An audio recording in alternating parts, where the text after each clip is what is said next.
We are Putrescence! You're watching Signal to Noise!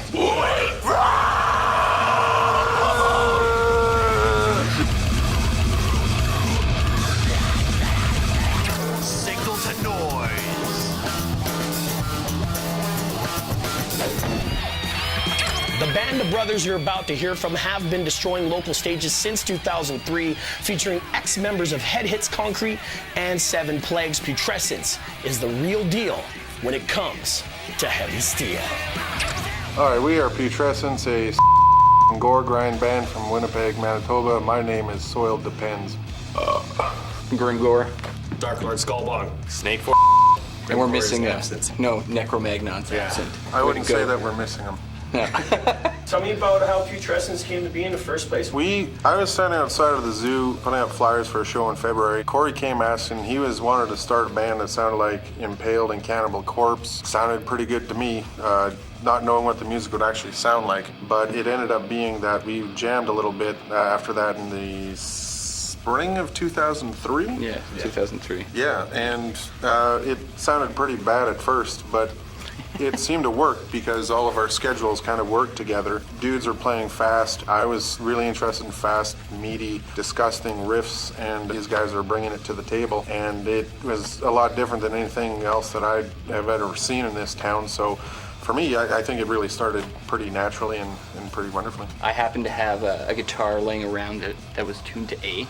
So then that's basically why we tuned so low as well. I don't think I've seen a lot of bands tune that low in this town, and that's something that's definitely exciting. I think that metal is one thing, but when you tune it down to the absolute lowest on the instruments, it's really sending a clear message that there really is nowhere else to go, that there is no escape, that there's no way that you can possibly not have your skull crushed by the experience of listening to something this sick.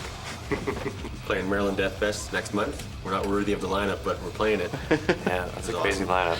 Playing some of our favorite bands of all time. Yeah. It's our second time going as well, so we have a bit of a history of what it's like to sort of play an event like that, and it's sort of surprising that they would ask us back, I think, to an extent. But in addition to that, it's also, this is one of the biggest lineups for this kind of music that North America has ever seen, so it feels really awesome to be a part of it. It sucks because there's so little in this world that is catered for bands like us, I think. Yeah.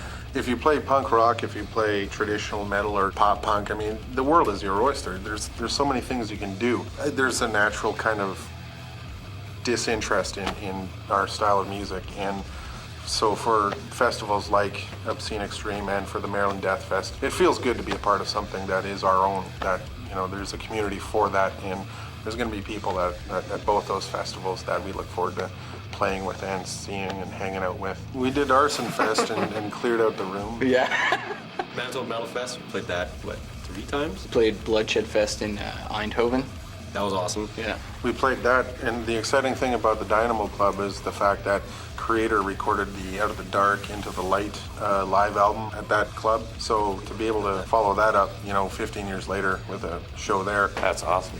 really cool. That's even cooler now, because I didn't know. It's pretty awesome, especially since we have not huge labels, but record labels that are willing to pay for our stuff and put it out. It's nice to go to a festival and see our CD all over the place. We've also had an opportunity to sort of sit in the van together and get the bugs out, in the sense that I think that we're a little bit more cohesive, knowing what each other's triggers are personally, interpersonally.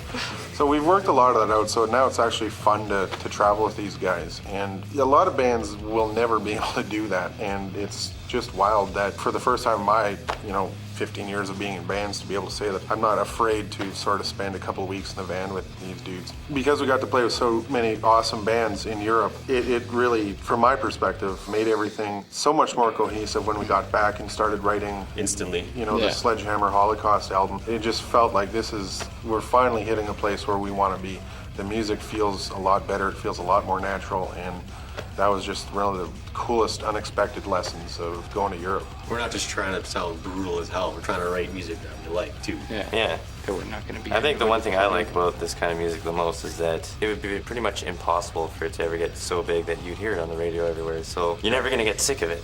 But You know? like when Danny Looker was in with Brutal Truth, he said it's nice that they were around since what, 91 or something, and Yeah. now it's 2010 and They're still going. they could come to a place like here or fly all over the world to play shows and people And still are pack the coming. house. Pack the house. So there's still people around that like it. The old schoolers like it, and we're getting all the young kids too. There's tons of people that just behave so poorly at our shows, and it's great to be Or able they to pass play. out right on the monitor. That's They- pretty yeah. radical. We're not thinking of anyone in particular. We don't know them by name. No, not at all. Lauren.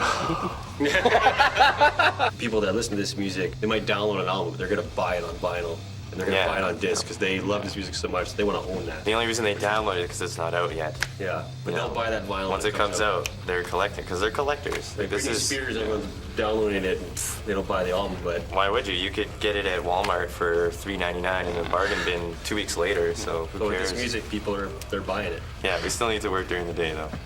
and on the weekends. And yes. When they're not working their day jobs, you can usually catch Putrescence grinding out a set at the Royal Albert or, of course, at the Maryland Death Fest and Obscure Extreme in Europe later this year. Signal to noise.